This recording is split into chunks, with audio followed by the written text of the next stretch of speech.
pertanyaan berikutnya, setelah setahun, 2 tahun, 10 tahun, dia nggak sholat. Ya. Kemudian dia tobat, kembali kepada. Ini apa jadi solusinya? Setelah 10 tahun dia tidak sholat, kemudian dia sadar. Ya, memang di satu negara yang tidak diterapkan hukum Islam.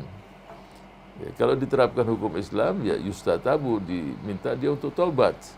Kalau tidak, dia dikenakan sanksi yang cukup berat.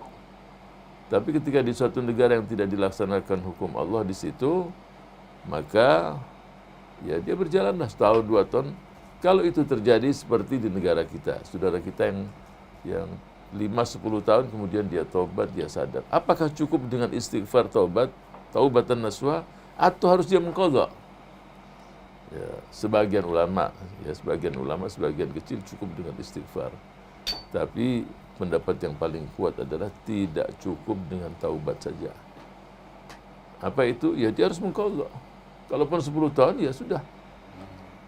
Tapi tidak mungkin mengqadha 10 tahun langsung. Jadi setiap sholat duhur umpamanya, ya dia mengqadha sholat duhur yang tertinggal. Setelah asar demikian. Ya bayangkan kalau sholat zuhur 10 tahun tidak pernah sholat zuhur, ya dihitung aja. Oh, hari ini dia qadha 2-3 kali, nanti terus dah.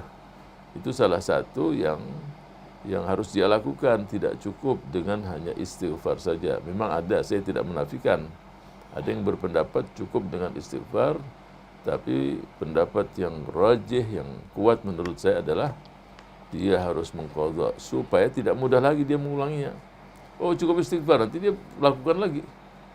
Tambah lagi 3 tahun terus istighfar lagi. Tidak, kamu harus mengqadha. Dan taubatnya harus taubatan nasuha. Dan perlu diingatkan bahwa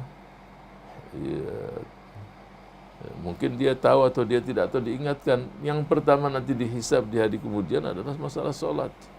Kalau di situ gagal, yang lain juga akan selesai semua, gagal semuanya.